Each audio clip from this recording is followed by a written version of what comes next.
Tears of the Nameless by George Mann is the latest young adult High Republic book, which came out around 2 weeks ago. I finished it, and since this review is a little later than normal, I will be getting into some spoilers eventually, but I'll give you plenty of warning before I do. I thought this book rocked. I've had kind of an up and down relationship with the young adult High Republic books. I think they've tended to move the larger plot of the era less than the adult novels. When people ask me how to get started in the High Republic, I usually say to read the adult novels, and if you're really liking them, then dive into the young adult books. But at this point, as we wrap up the penultimate wave of the final phase, Tears of the Nameless feels like a must-read. This feels like the moment where I can see the story is beginning to conclude. I liked reading Temptation of the Force, but I was surprised that it introduced new challenges for our heroes to face, making an already busy story even busier.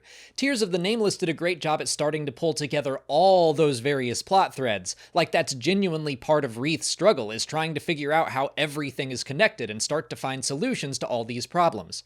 I should say I was inclined to like this book from the start because Wreath is one of my favorite High Republic characters. Seeing him grow from Padawan to Jedi to young man with the weight of the galaxy on his shoulders has been great. But it's not just Wreath in this book. I liked almost every character.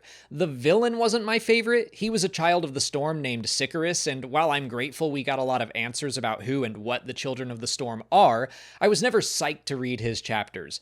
Vernestra, on the other hand, had me going, oh hell yeah, every time one of her chapters popped up. She wasn't in the book a ton, but had a great plot line.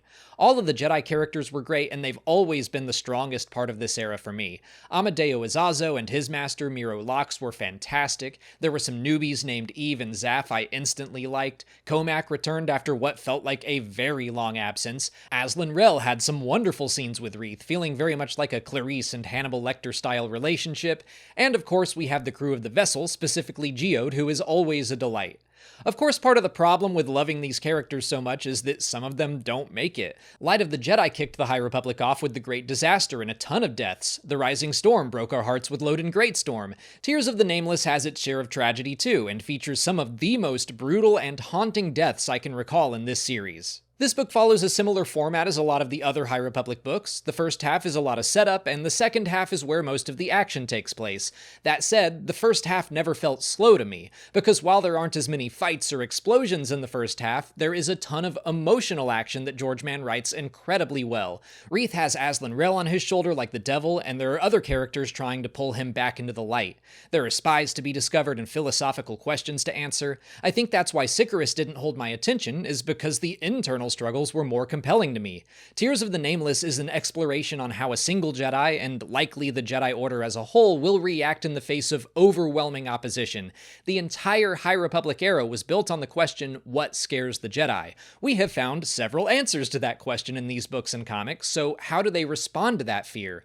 Wreath has to find out for himself, and I think and hope the conclusions he comes to will ripple out into the rest of the Jedi Order.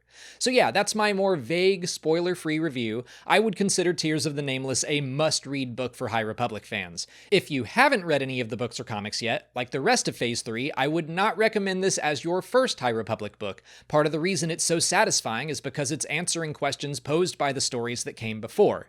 But since I know some of you watching have already finished Tears of the Nameless, now I'm going to get into spoilers and just talk specifically about characters and moments that I loved. So if you haven't finished the book yet, this is your warning. Like I said, all of the Jedi characters were fantastic. Amadeo and Miro Lox aren't new, but this is the most focus they've received in any story so far. Eve Byer and her Padawan, Zeph Mora, were brand new, and both sets of Jedi had me rooting for them instantly, which also made me terrified for all of them, and for good reason, because we lose Zaf and Miro, and both of their deaths were some of the roughest I can recall reading in this series. The descriptions of the Nameless feeding on them, Miro locking eyes with Amadeo right as his face crumbles to dust, that genuinely might give me nightmares, so thanks for that, George.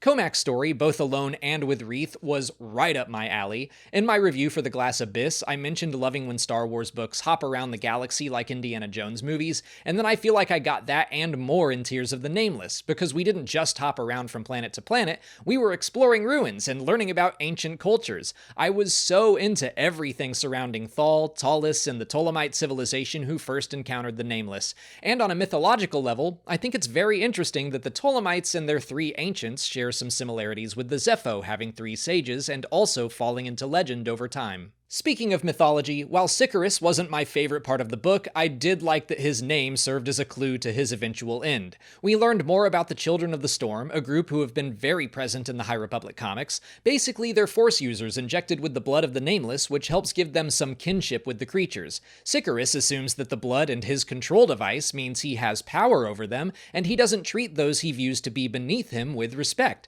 So the second that control device is broken, the Nameless actively choose to feed on him instead of the Jedi, which proves that they aren't just mindless monsters, they can make decisions for themselves.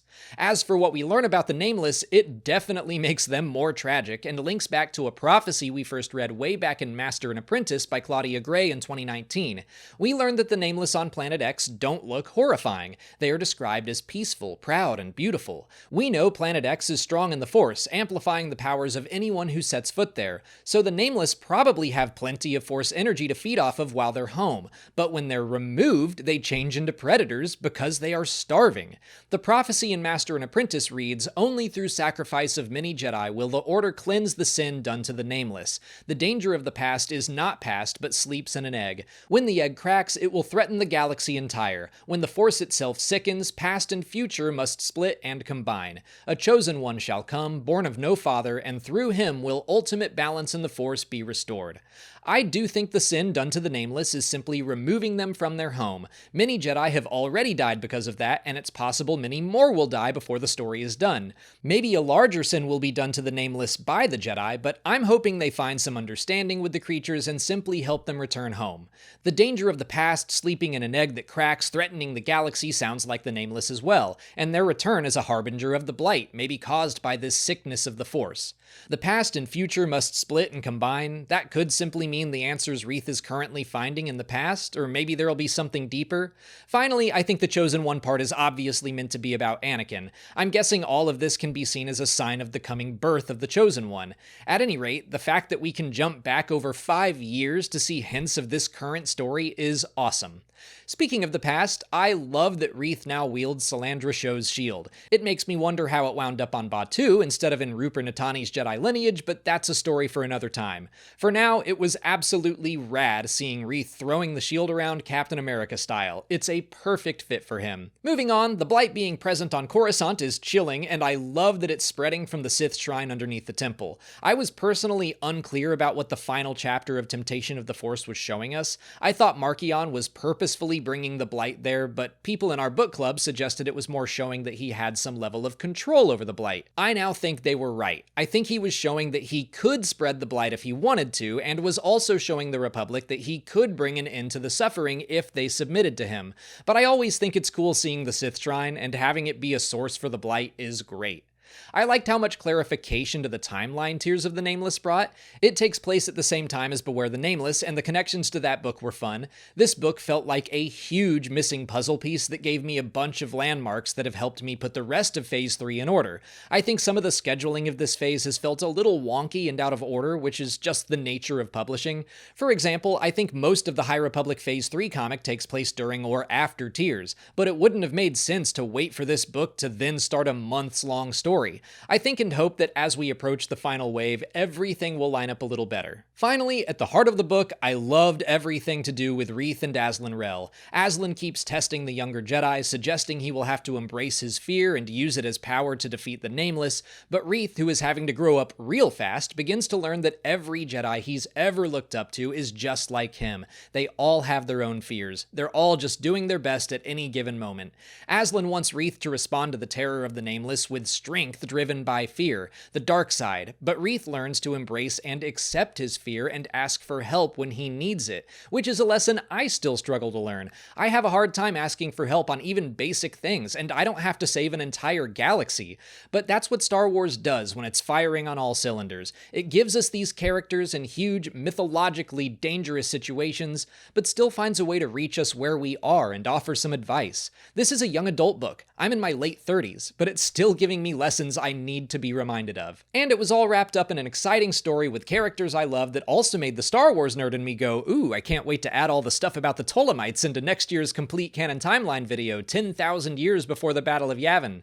Tears of the Nameless made me very happy. But that's going to bring me to the end of my review. Let me know what you thought of the book in the comments. If you haven't already, please like this video, subscribe to the channel, follow us on our socials, and consider checking out our Patreon page, where we'll have a book club meeting for Tears of the Nameless in a few weeks. As always, thanks for watching, and may the Force be with you.